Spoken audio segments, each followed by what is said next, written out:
So much to talk about, so little time. Yeah, it's Robin, an thank you exciting so time. much for being here. Right. So I just want to do a quick introduction on who Robin Lee is and what Baidu is. I think that the world today is a bipolar world in many senses when it comes to artificial intelligence. Most people talk about China and the US. And in that conversation, one of the main pillars of China's AI endeavors is Baidu and the incredible work that they do. So it's great to have Robin Lee's perspective, a leader in this domain, as well as Baidu's perspective on the future of AI. I'd like to start with the elephant in the room, which is DeepSeek. Mm-hmm.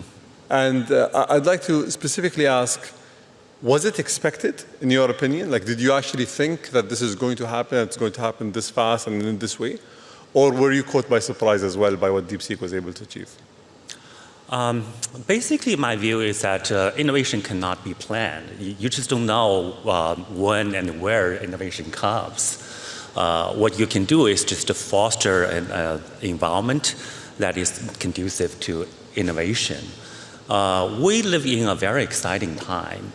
In the past, when we talk about Moore's law, it's like every 18 months the performance doubles or the price halves. But today, when we talk about large language models, the inference cost basically can be reduced by more than 90% over 12 months. So this is much, much faster than the computer revolution we experienced over the past few decades. And also, I think LLM is a very large area. There are all kinds of directions that you can innovate on. For example, in the US, the OpenAIs and services, they all race to build or to develop the most powerful large language models. But in China, because of the constraints of compute, we have to innovate to reduce the cost, both on the inference side and the training side. And fortunately, we've seen significant progress in the past year or so. For Baidu, we start from a search engine background. It's naturally very close to large language model. That's why in March of 2023, we launched the ErnieBot, which was our answer to ChatGPT. That's like 3 months after ChatGPT was launched. That's also probably the first ChatGPT-like application ever launched by a public company. And Google launched Bard later, and they renamed it to Gemini, as we know today. So it's a very exciting time. We see innovations everywhere, and we have to adjust ourselves to this kind of fast-changing innovation. But I would say that what's more important is AI application. Over the past few years, we were very excited about all kinds of improvements, technology breakthroughs. But if we look at the technology stack, it's like a pyramid in the sense that the most money is made on the silicon level, the GPUs and other kind of ASIC chips. Then on top of that, it's a cloud infrastructure, the hyperscalers or cloud service providers. And then on top of that, it's a language model. And then the application layer is at the very top. But the applications haven't made much money yet. Today, when we talk about AI native applications, ARR, or annual recurring revenue, it's probably like several 10 million or max several $100 million. But at the GPU level, you talk about tens of billions of dollars. I think that's what everyone's talking about right now, which is how do you justify the investments? I want to actually go back to the point that you mentioned. You said that in China, we're actually trying to innovate to reduce the cost. Some people think that this is because of the restrictions on the chips, coming to China, because of the political direction. Yeah. But if you actually zoom out and look at the history of China, it's done that with every industry. So in cars, for example, the whole point was to take this industry, to reduce the cost, and to then build new products. Yeah. I think it is a way that China actually approaches technology and innovation, reducing the cost, improving the efficiency, and then trying to scale and maybe take over the market in that sense. Yeah. So do you think this is because of the chips, or do you think that this is how China typically approaches innovation? Well, I think most of the innovation, not just in AI or not even just in the IT industry, I think if you look back the past few hundred years, I think most of the innovation relates to cost reduction. If you can reduce the cost by certain amount, certain percentage, then that means your productivity increases by that kind of percentage. So I think that's pretty much the nature of innovation. It's just that today it's happening at a rate much faster than before. And for companies in China, we are under certain type of constraint. So we were probably the first ones to feel the pain of those high cost. I'll give you an example in robotaxi. In the US or in more developed markets, the ride-hailing price is much higher than that in China, right? So even if you have a car, that robotaxi car that costs like, let's say, $100,000, you can still make money by operating that car in a driverless fashion. But in China, the ride-hailing price is much lower. So you have to come out with a technology that costs much less in order to make sense to have a driverless operation. So we, to a certain extent, are forced to innovate to bring down the cost. If we touch upon maybe Apollo just specifically here, Yeah.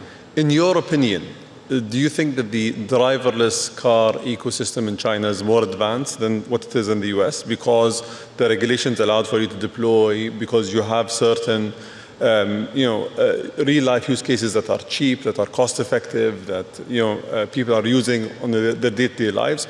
Or do you think they are equal? Or do you think that, how do you compare it in both countries? If I was a government official that's sitting here in this crowd, and I wanted to choose who to partner with, how would you compare the product? How would you compare the advancement? Yeah, I would say there are a number of technological approaches for the self-driving thing.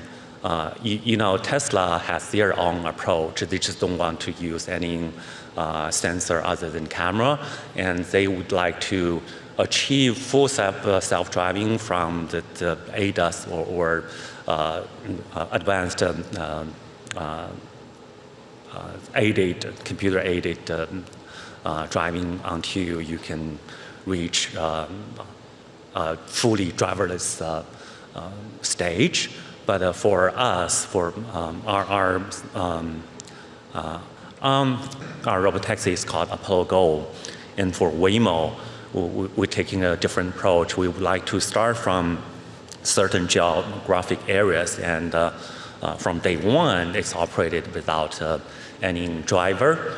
And I think both approaches has its merit. We just need to move faster. Wherever the regulatory environment allows, we'll just deploy the operation there. Speaking of this, I actually have a video that shows how a robotaxi is operated in China. Let's take a look. In our city, robotaxi has become a part of life. Robotaxi. Self-driving technology. Let's go. How does Apollo go? Make people enjoy driverless rides. It answers your every call.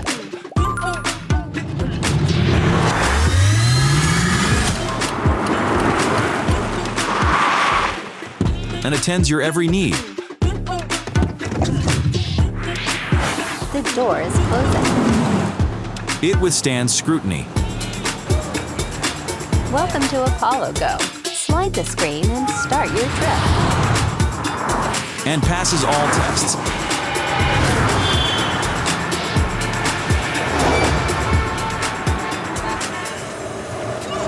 It is an evolving intelligence. Humbler and safer. It caters to your interests and accompanies your exploration. It alleviates your fatigue.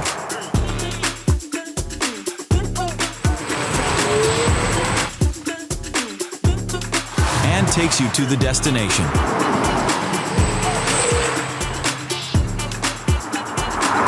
Apollo Go, advancing for safety, innovating for lives.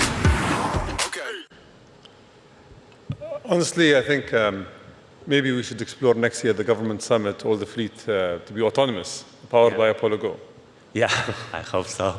Yeah, but you can see that the road condition is actually quite complicated, quite challenging, right? Sometimes you are cut through by a car coming from nowhere. There are motorcycles weaving through the traffic, and sometimes you have to overtake a bus in front of you.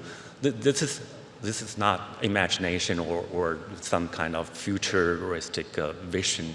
This is things that happens every day in some of the Chinese cities. And realistically, if I were to deploy this technology, and I wanted to deploy it in some city, for example, around the world, how long does it take from saying, yes, let's do it, to actually deploying it and seeing it come to reality? Technically, it takes about 2 weeks.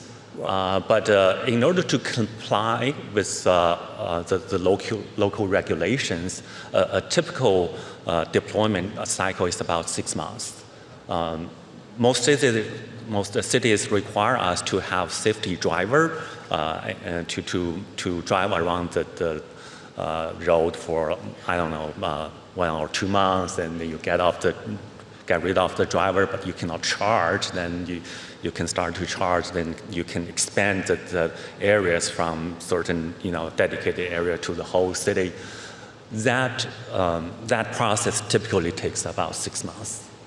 So technology readiness is 2 weeks, but regulation readiness takes 6 months. I think this is the reality of most innovation. Right. That governments, unfortunately, at most points of time, are not able to remove bureaucracy and red tape fast enough to allow for the technology. Right. I'll pivot maybe to another topic of interest, which is the risk of AI. And people that work on the frontier of AI have different views on what AI can do, what it can't do. Yeah. Self-driving cars are a very good application of AI. Right. That talks about a positive future where people can enjoy their drive and have fun, be more productive. Yeah. What keeps you up at night when it comes to artificial intelligence? What are you worried about? Yeah, I worry a lot of things.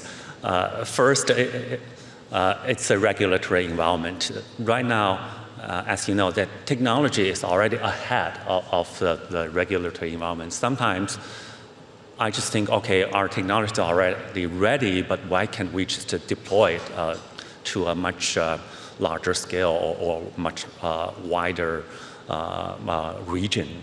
And secondly, technology is improving very, very fast.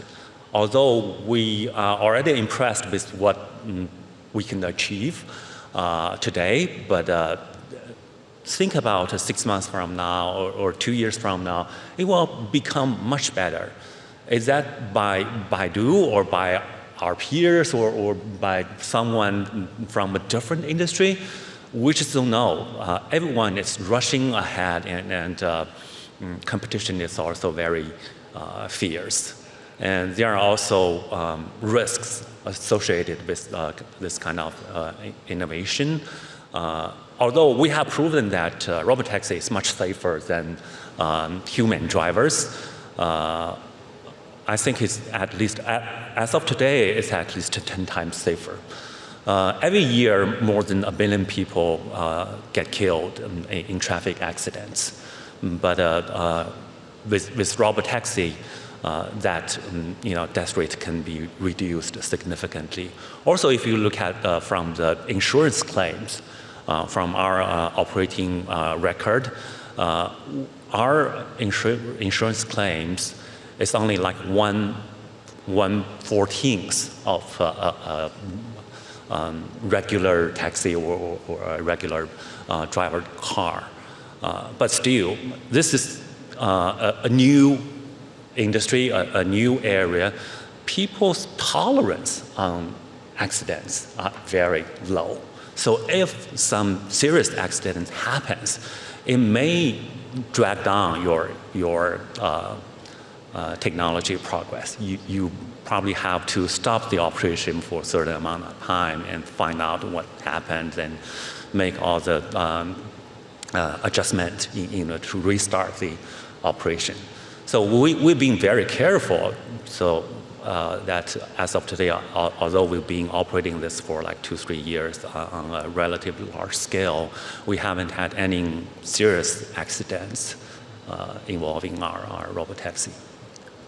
A few weeks ago, when DeepSeek became the talk of town and the world saw what the Chinese were able to achieve with a model that is so effective, so cheap, so easy to deploy, that's open source, the stocks of many of the large chip providers and many of the large data center providers around the world dropped significantly because people thought that we might not need those investments, these eye-watering billions of dollars that are being invested in inferencing data centers, in data centers to train these AI systems and models. Do you actually think that seeing what we see and knowing what you know, that these investments are going to continue? Or do you think we're going to have to look back and maybe create a new model where we build as we go, or that we innovate in that faster than we innovate in other industries? How do you see the future of data centers, of infrastructure in this domain? Yeah, I think this is a great question, and I've been thinking about this for the past month or so. I think when you look at the fundamentals, what the overarching theme is still that the technology improves very fast. The costs are reduced by like 90% every year, and the performance becomes better and better.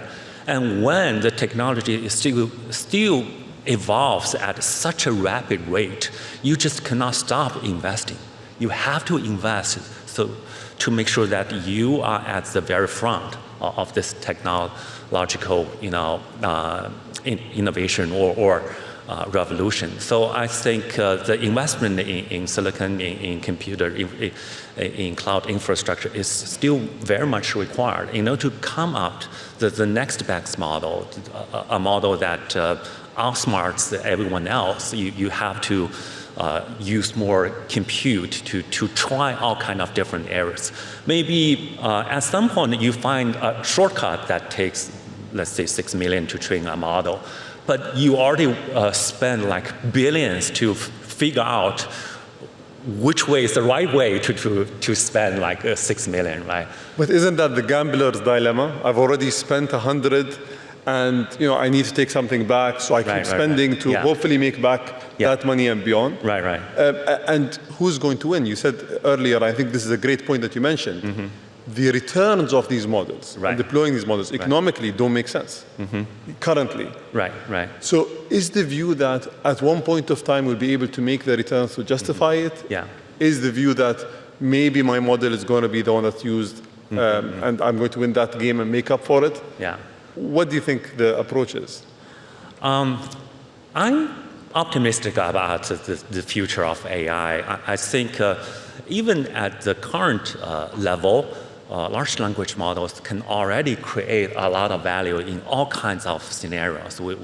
We have like hundreds of thousands of customers who use the early large language model to improve the efficiency in areas like recruitment, e-commerce, or healthcare, or even energy, power. We've seen a lot of use cases that if in the past it cost them, let's say, $10,000 to achieve certain things, with LLMs that only costs like $1,000 for them. So it already creates value for them. But you're right, I think we do need to worry about value creation at the application layer. If you spend hundreds of billions of dollars at the infrastructure layer and you just cannot come up with applications that creates 10 times more than that, it's not going to be sustainable. So even though we've seen all kinds of use cases in all kinds of different scenarios, probably more like the to-B side. On the to-C side, the consumer side, we haven't seen a so-called super application like in the mobile internet stage, the social media, right? The daily active users in the hundreds of millions, and people spend like 2 hours a day on one app. We haven't seen opportunities like that, but I'm sure as time passes by, someone will figure this out. You will be able to create an app that's very sticky. Right now, even for ChatGPT, I think their DAU/MAU, meaning daily active user / monthly active user, is 16%. And if you look at Facebook or WeChat, it's like 90%. And the average time spent per user for the chatbot is like 10 minutes. And for the social media, it's like 100 minutes, 120 minutes. So it's still quite far away from that level of application. And I think the whole world is actually looking for this kind of super app at this stage. I think that's a great answer. Just one final question for a minute. Open source or closed source for these models, what do you think the direction should be?